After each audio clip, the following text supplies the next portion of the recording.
Welcome back Smile FM radio station 90.8 सकाळचे ठीक 8:28 होतात. मॉर्निंग टी या शो मध्ये तुमच्यासोबत मी आहे आर्योदय. आज आपण उष्माघात या विषयावरती बोलतोय आणि आता तुम्ही पाहाल तर मी म्हणतो शुभ सकाळ, पण बाहेर वातावरण जे आहे ना ते कडक वातावरण चालू आहे सध्या, म्हणजे उन्हाचं वातावरण चालू आहे. आणि या उन्हाच्या वातावरणामध्ये तुम्ही कशी स्वतःची काळजी घ्याल, म्हणजेच उष्माघात होऊ नये यासाठी कशी काळजी घ्याल या विषयावरती मी तुमच्याशी बोलतोय. अर्थात श्रोतेहो, पाणी जास्त पिणे हाच एक उष्माघातावरचा पर्याय आहे.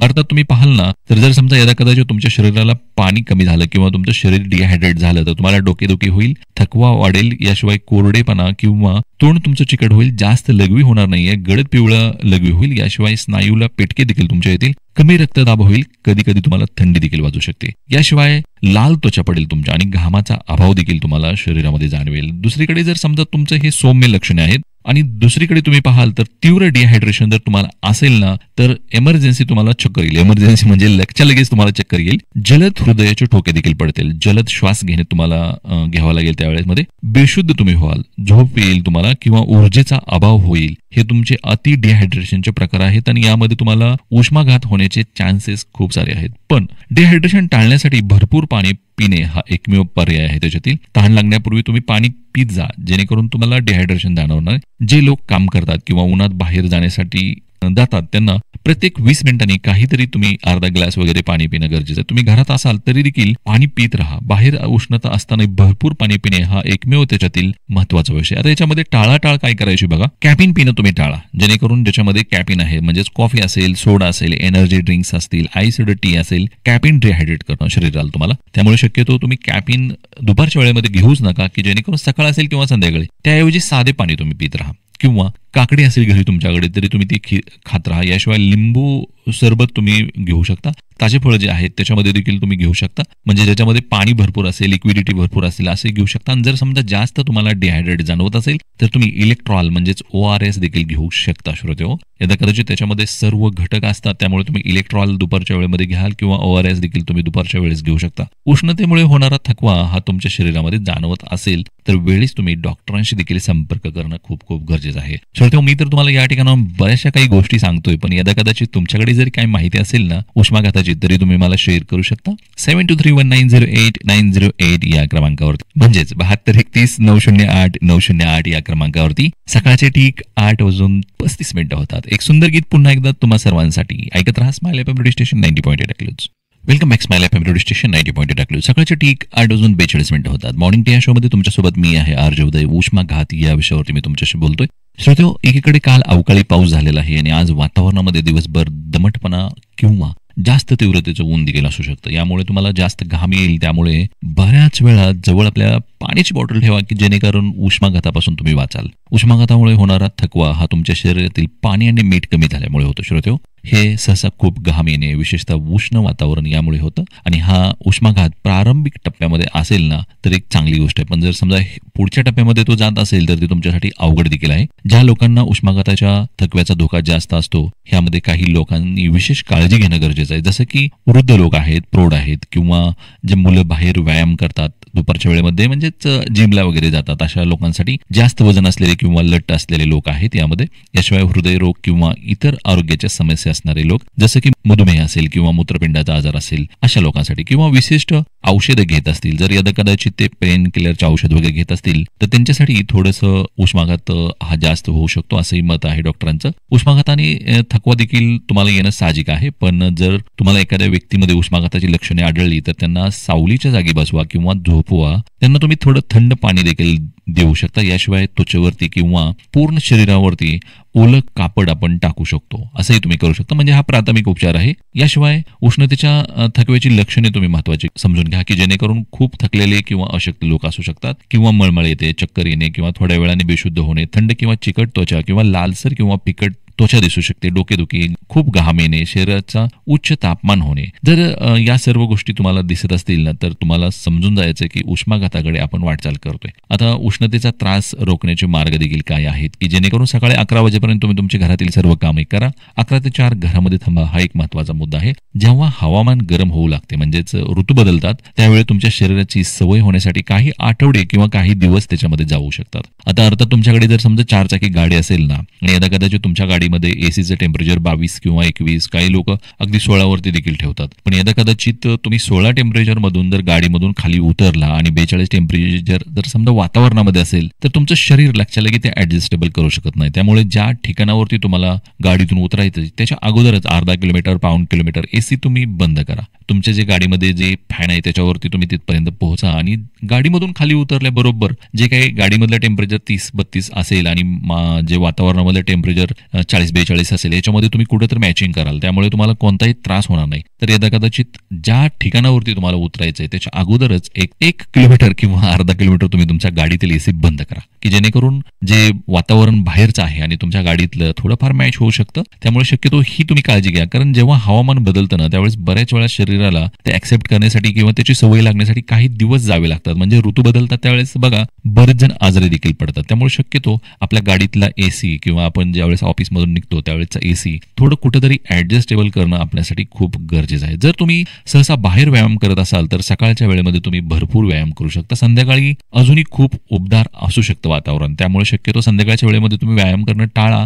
नसेल तर संध्याकाळी 8, 8:30, 9 नंतर तुम्ही व्यायाम करू शकता. याशिवाय थंडावा किंवा श्वास घेण्यायोग्य असे हलके कपडे तुम्ही घाला. जर पॉलिस्टर सारखे कृत्रिम कपडे वापरत असाल ना तर तुम्हाला शरीराच्या नैसर्गिक शीतकरण प्रणालीला काम करू देत नाहीये. त्यामुळे पॉलिस्टरचे जे कपडे आहेत ना तुम्ही टाळा, की जेणेकरून सुती कपडे असतील किंवा खादीचे कपडे तुमच्याकडे असतील ना तर तुम्ही अवश्य ते तुम्ही कपडे घालू शकता. जर तुम्ही बाहेर काम करत असाल किंवा मुले बाहेर खेळत असतील तर त्यांना नियमित विश्रांती घेण्यास तुम्ही अवश्य सांगा. कामाच्या किंवा प्रत्येक तासामध्ये किमान 10 मिनिटांनंतर तुम्ही सावलीत बसणं खूप गरजेचं आहे. मुले किंवा वृद्ध लोक आणि जे तंदुरुस्त नाहीत त्यांना अधिक विश्रांतीची आवश्यकता देखील असते. श्रोतेहो, खरं तर या उष्माघाताच्या सर्व प्रक्रिया आहेत आणि या सर्व गोष्टी मी तुम्हाला या ठिकाणाहून सांगतोय. तर यदा कदाचित ह्या सर्व गोष्टी तुम्ही सांभाळायला असं मला वाटतंय. सकाळचे ठीक 8:47 झालेत. एक सुंदर गीत तुम्हाला पुन्हा एकदा ऐकवतो स्माइल एफएम रेडिओ स्टेशनच्या मॉर्निंग टी या शो मध्ये. पण काल अवकाळी पाऊस झाला आणि अवकाळी पावसामुळे ना वातावरण थोडंसं थंडावा सध्या आहे, पण दुपारी 12-1 नंतर ना बऱ्याच वेळा वातावरणामध्ये चेंजेस होण्याचे चान्सेस आहेत, उष्णता वाढण्याचे चान्सेस आहेत. काल आंब्याचं आणि कांद्याचं खूप मोठं नुकसान झालं असं शेतकऱ्यांनी बरेच कळवलेलं आहे मला. पण लोणच्याच्या आंब्याचं बघायला झालं ना तर लोणच्याचे आंबे प्रत्येकाच्या घरी पोहोचले देखील आहेत आणि काल लोणच्याच्या आंब्याचं देखील खूप मोठं नुकसान झालं. तर अश्विनीजी कळवतात की लोणच्याचा आंबा आमच्या घरी आलेला आहे, तो फोडून आम्ही लोणच्याची प्रक्रिया करण्यासाठी तो लावलेला देखील आहे. अर्थात हे सगळं पाहून किंवा मला वाचून माझ्या देखील तोंडाला पाणी सुटलेलं आहे, कारण लोणचं असेल किंवा तुमची चिंच असेल तर हे सर्व पदार्थ दिसले तरी तोंडाला पाणी सुटतं. श्रोते, एक सुंदर गीत स्माइल एफएम रेडिओ स्टेशनच्या मॉर्निंग टी या शो मधील डर या चित्रपटामधील. Welcome back Smile FM radio station 90.8. सकाळच्या ठीक 8:56 होतात आणि मॉर्निंग टी या शो मध्ये तुमच्यासोबत मी आहे आरजे उदय. श्रोते, आज आपण उष्माघात या विषयावरती बोलतोय. काल ज्या ज्या ठिकाणी अवकाळी पाऊस झाला त्या ठिकाणावरचे बरेच जणांचे मला मेसेज देखील आले आहेत. त्यापैकी एक आहेत सिद्धेश्वर शेळके, मुक्काम पोस्ट टोपळाई, तालुका माडा या ठिकाणावरून. त्यांनी सांगितले की सर, अवकाळी पावसामुळे आमचं देखील खूप मोठं नुकसान झालेलं आहे. अगदी घराच्या थोडंसं पत्र्याचे शेड देखील यामुळे उडाले आहेत. याशिवाय घराच्या आजूबाजूला जी लिंबाची झाडं होती ती देखील मोडलेली आहेत आणि उन्मळून पडलेले देखील आहेत. अर्थात आंब्याची देखील काही झाडं होती ती देखील त्यांचं नुकसान झालेलं आहे त्यामध्ये. तर अनेक जणांचं अशा प्रकारे काल नुकसान देखील झालेलं आहे. श्रोते, शेतकरी आहे आणि नुकसान सहन करण्याची ताकद ही फक्त शेतकऱ्यामध्ये आहे. कारण किती जरी नुकसान झालं तर पुन्हा एकदा उभा राहतो तो म्हणजे शेतकरी, आणि या शेतकऱ्याचाच मला अभिमान आहे. किती नुकसान होऊ द्यात, आहेच पुढे कामाला. तर कांद्याचं पीक आज तुम्ही पाहाल तर कांद्याच्या पिकाचं देखील नुकसान झाले. गेल्या 10 दिवसापाठीमागे कांद्याला जो होलसेल रेट होता तो साधारणतः 1600 रुपये क्विंटल होता आणि काल तुम्ही पाहाल 1-2-3 दिवसापाठीमागे तर तो क्विंटलला 1000 पर्यंत रेट आलेला आहे. म्हणजे कमी झाला 6 रुपयांनी एका किलो पाठीमागे. तर येत्या काही दिवसामध्ये कांदा देखील महागेल म्हणून काही शेतकऱ्यांनी कांदा देखील घेऊन ठेवलेला आहे. पण फळाचा राजाचं आगमन थोड्या दिवसामध्ये झालेलं आहे आणि पूर्ण क्षमतेने अजून झालेलं नाहीये. काही ठिकाणावरतीच फळाचे राजा दिसत आहेत आपल्याला, पण खूप महागडे असल्यामुळे तिथपर्यंत सर्वसामान्यांची मजल पोहोचत नाही खरेदी करण्याची. आणि मी तर म्हणतो की खरंच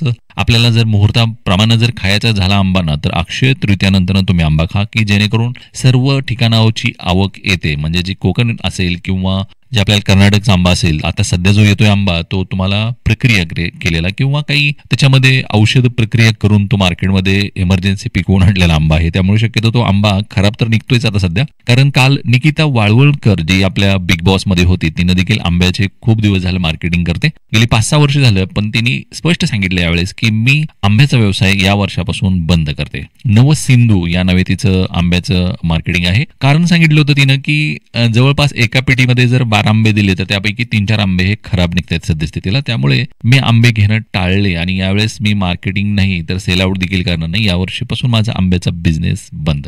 तर आता सध्या तुम्ही आंबे खाऊ नका. ज्यावेळेस तुमची अक्षय तृतीया येईल, म्हणजे 30 तारखेला अक्षय तृतीया आहे, या 30 तारखेच्या अक्षय तृतीयेनंतर अवश्य तुम्ही आंबे खा, की जेणेकरून सर्व मार्केटमधील आंबे येतील आणि नॅचरल प्रक्रिया केलेले, नैसर्गिक प्रक्रिया केलेले आंबे तुम्हाला मार्केटमध्ये मिळतील. श्रोतेहो, काल अवकाळी पावसामुळे खूप मोठं नुकसान तर झालं शेतकऱ्यांचं, पण आज वातावरणामध्ये खूप उष्णता वाढेल दुपारच्या वेळेमध्ये. त्यामुळे दुपारच्या वेळेमध्ये शेतकरी असतील किंवा इतर काही लोक असतील तर घरी बसा, कारण तसा तर आज आहे रविवार आणि सर्वांना सुट्टी देखील आहे. म्हणजे जे शासकीय कर्मचारी असतील, निमशासकीय असतील किंवा कोणी असेल त्यांना सुट्टी आहे, पण शेतकऱ्याला सुट्टी नाही. तर शेतकरी मित्रांना 11 वाजताच्या आतमध्ये तुम्ही सर्व कामे आटपून आपल्या घरी या. 11 ते 3-4 आज जो रविवारचा काही तुमचा बेत वगैरे असेल ना, तो पुरेपूर आनंद त्याचा घ्या. एक मस्त झोप घ्या आणि 5 नंतर पुन्हा शेतीमध्ये जा. कारण रविवार म्हटलं की फक्त सरकारी नोकरदाराला सुट्टी असते. माझ्या शेतकरी बांधवांना यामध्ये सुट्टी नाही, कारण शेतकरी बांधव हा जगाचा पोशिदा आहे आणि त्याला 24 तास शेतीमध्ये अलर्ट राहावं लागतं. श्रोते, सकाळचे ठीक 9 वाजलेत. मॉर्निंग टी हा शो आहे. आज उष्माघाती या विषयावर मी तुमच्याशी बोलतोय.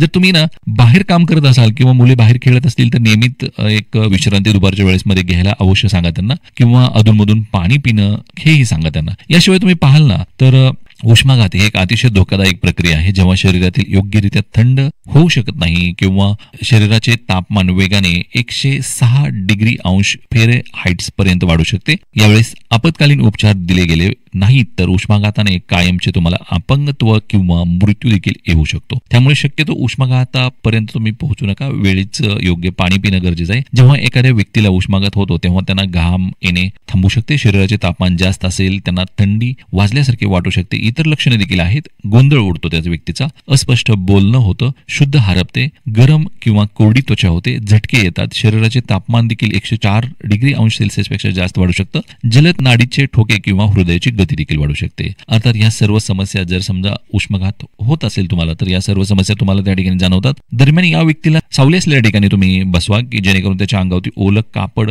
टाका किंवा त्यांना थंड पाणी शरीरावरती त्याच्या किंवा तोंडावरती मारा, की जेणेकरून थोडाफार उष्माघात होण्याचे प्रमाण त्यावेळेस कमी होऊ शकतं. आणि जर समजा घरी असेल तर पंखे देखील लावले चालतील किंवा अंगावरती ओलं कपडे टाकून पंखा फिरवला तरी चालू शकतं. उष्माघात रोखण्यासाठी तुम्ही ज्याप्रमाणे उष्माघात टाळू शकता त्याचप्रमाणे उष्माघात रोखण्याची मदत करू शकता. भरपूर पाणी प्या, योग्य कपडे घाला, थंड वेळी व्यायाम करा आणि सावलीच्या ठिकाणी तुम्ही विश्रांती घ्या. अर्थात आज रविवार आहे म्हणून तुम्ही लिंबाच्या झाडाखाली एखादा बेतही करू शकता दुपारच्या वेळेमध्ये, किंवा आंब्याची झाडं देखील सध्या गजबजलेली आहेत, अशा ठिकाणी देखील तुम्ही आज रविवारचा बेत करू शकता. श्रोते, भरपूर पाणी पिणे हा एकमेव ह्याच्यातील मूलमंत्र आहे. आणि जर समजा यदा कदाचित तुम्हाला ही सर्व लक्षणे जाणवत असतील तर तुम्ही 108 या क्रमांकावरती फोन करून अँब्युलन्स देखील बोलवून घेऊ शकता. आपत्कालीन व्यवस्थेसाठी, म्हणजे कोणत्याही आपत्कालीन व्यवस्थेसाठी तुम्ही 108 अँब्युलन्स बोलवू शकता.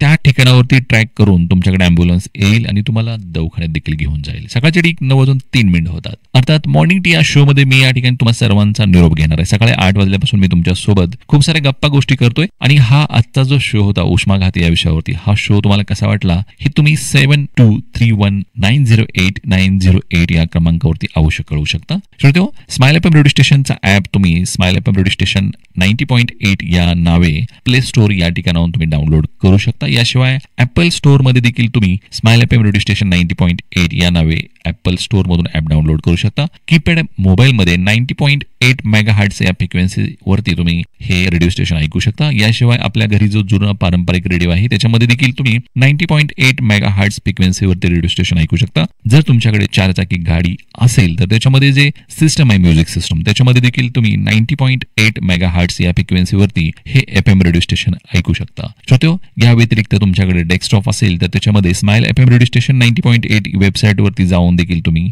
हे रेडिओ स्टेशन ऐकू शकता. अशा वेगवेगळ्या प्रकारे तुम्ही रेडिओ स्टेशन ऐकू शकता. श्रोते, मॉर्निंग टी या शो मध्ये मात्र तुम्हा सर्वांचा या ठिकाणी मी निरोप घेतोय आणि पुन्हा एकदा या दिवसाच्या आपल्या सर्वांना हार्दिक हार्दिक शुभेच्छा. स्वस्थ रहे, मस्त रहे, अच्छे कामों में व्यस्त रहे. Bye bye, good day.